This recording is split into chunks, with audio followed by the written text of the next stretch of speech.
இந்த சேனை வறுவல் வந்து ஒரு மட்டன் சிக்கன் சுக்கா மாதிரியே இருக்குது. நல்ல ஒரு அதோட வாசனை தான் நல்லா இருக்குது. ஏன்னா நம்ம வந்து அதில் ஒரு மட்டன் வாசனை அந்த மசாலா போட்டிருக்கிறதுனால அதே தன்மையில் தான் இருக்குது. ஒரு சேனை வறுவல் மாதிரியே இல்லை. ஆனால் எனக்கு இது ரொம்ப பிடிச்சிருக்கு. பாருங்கள்.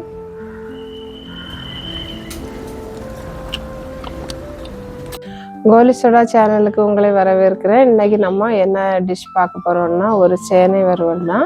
அது கல்யாண வீட்டில எல்லாம் செய்வாங்க. அந்த ஃபேமஸான வறுவல் சேனை வறுவலை வந்து எப்படி செய்யலான்னு பார்க்கலாம்.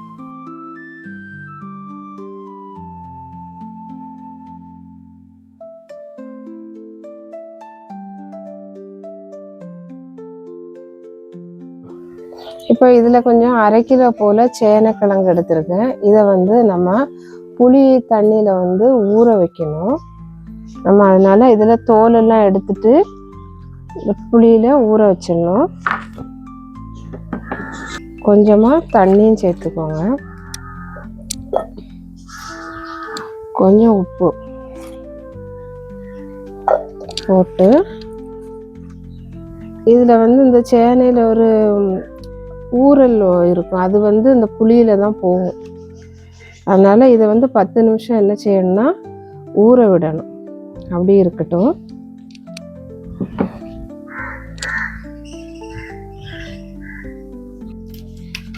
இப்போ நம்ம அடுப்பை பற்ற வச்சிட்டோம். அதில் ஒரு மண்சட்டி வச்சிடலாம். இது எதுக்குன்னா நம்ம அந்த சேனைக்கிழங்கு ஊற வச்ச சேனைக்கிழங்கு வந்து நம்ம அவிக்க போகிறோம். அடுப்பு சட்டி சூடானதும் இந்த ஊற வச்சுருந்த புளி தண்ணியில் ஊற வச்சுருந்த இந்த சேனையை வந்து நம்ம அதில் போட்டுட்டு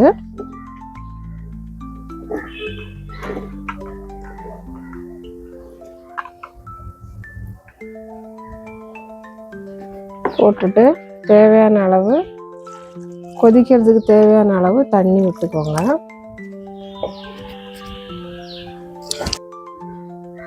கால் ஸ்பூன் மஞ்சள் பொடி,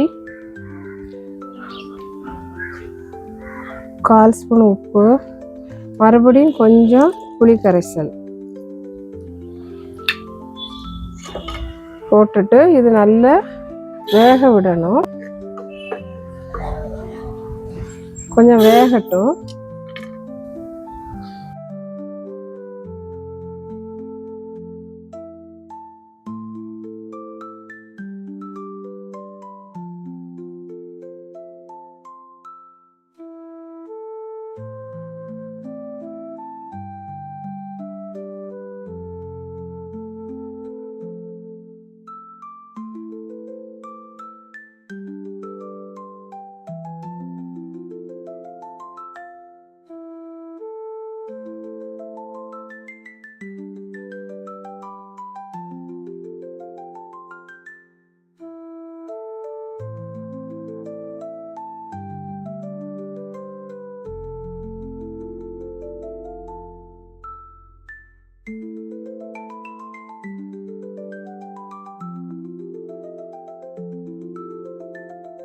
வந்து 80% வேகணும். வெந்த பிறகு நம்ம ஒரு வடிகட்டியில் இதை வடிகட்டிடணும்.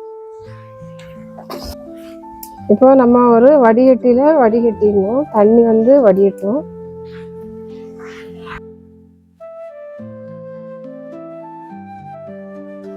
இப்போ அதை ஃப்ரை பண்ணுறதுக்கு நம்ம ஒரு பாத்திரம் வச்சிடலாம். ஃப்ரை பண்ணுறதுக்கு தேவையான அளவு எண்ணெய் ஊற்றிடலாம்.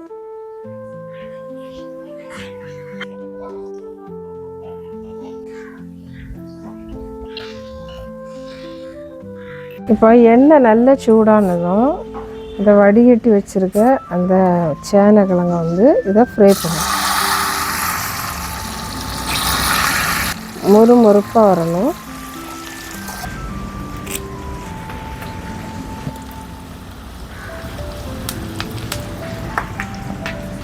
கொஞ்சமாக கருவேப்பிலை போட்டுக்கோங்க.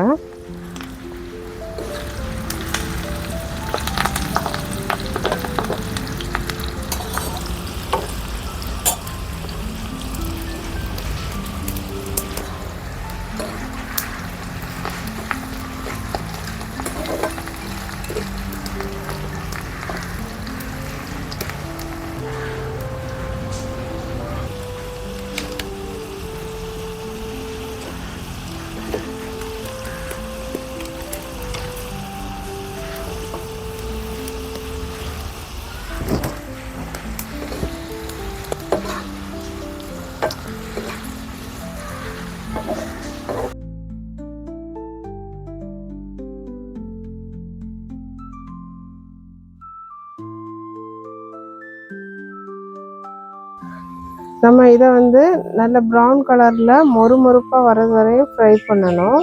கொஞ்சம் வந்திருக்கு, இன்னும் கொஞ்சம் கூட வரணும், அப்போ தான் நல்லா இருக்கும்.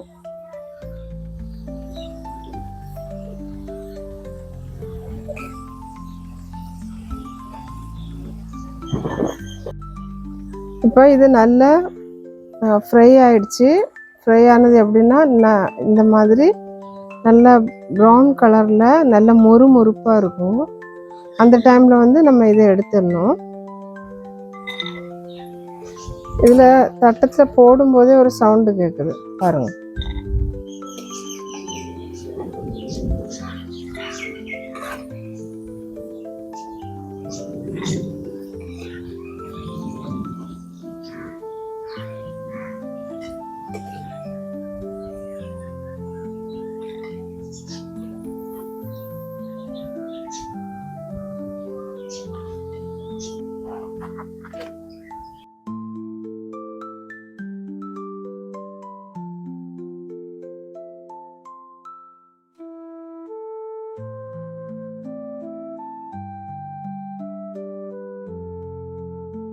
சேனக்கிழங்கு ஃப்ரை பண்ண பிறகு ஒரு பாத்திரம் வச்சிடலாம். மறுபடியும் தேவையான அளவு எண்ணெய் ஊற்றிக்கோங்க. ஒரு பெரிய வெங்காயம் கட் பண்ணது பொடி பொடியாக அதை போட்டுடலாம். ஒரு பச்சை மிளகு,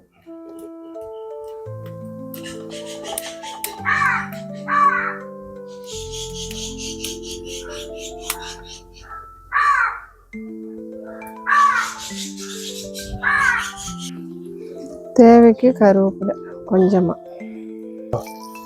இப்போ இந்த வெங்காயம் வந்து அந்த எண்ணெயில் நல்லா வதங்கணும். 4 பூண்டு வந்து நம்ம தட்டுக்கல்ல தட்டிடலாம். இதை வந்து நல்லா தட்டி அதில் சேர்த்துடணும்.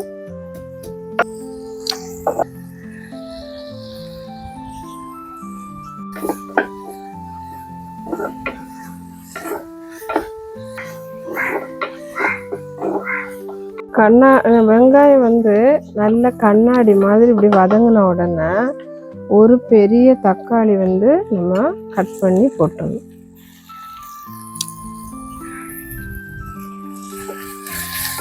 இதுவும் நல்லா வதங்கணும்.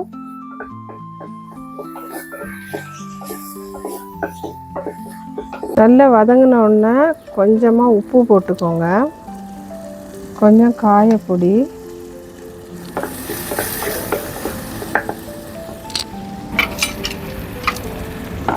அரை ஸ்பூன் அளவுக்கு கரம் மசாலா,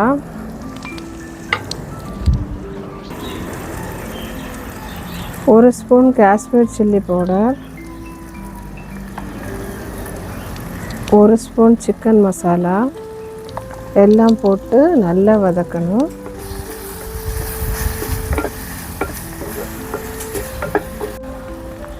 லாஸ்ட்டாக நல்லா வறுத்த பிறகு உப்பு பார்த்துக்கோங்க. பார்த்துட்டு நம்ம ஃப்ரை பண்ணி வச்சுருக்கத அதோடு தட்டிட்டு லைட்டாக மேலட்டால் ஒரு பரட்டி நம்ம எடுத்துடணும். இந்த மாதிரி ரொம்ப வந்து ஃப்ரை பண்ண வேண்டாம். இந்த மசாலா வந்து எல்லாத்தோடையும் நல்லா படுறது மாதிரி ஒரு ஃப்ரை பண்ணிடணும். பார்த்திங்களா, இந்த மாதிரி ஒரு பரட்டி அப்படியே எடுத்துடணும். இது வந்து அழகாக மட்டன் சிக்கன் ஃப்ரை மாதிரியே இருக்குது பாருங்கள். அவ்வளோதான், வேலை முடிஞ்சது. நம்ம வந்து இதை பாத்திரத்துக்கு மாற்றிடலாம்.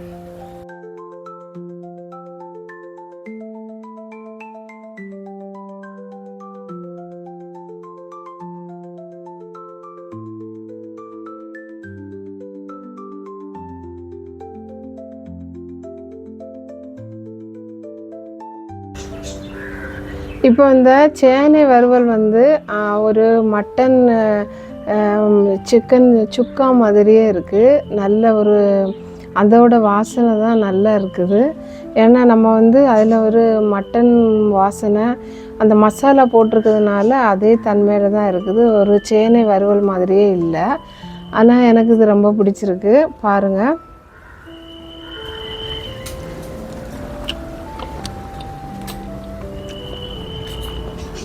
ரொம்ப டேஸ்ட்டாக இருக்குது, முறுமுறுப்பாக இருக்குது. வீட்டில் எனக்கு எது செய்து பாருங்கள், உங்களுக்கு இது பிடிக்கும். செஞ்சு பார்த்துட்டு கமெண்ட் பண்ணுங்கள்.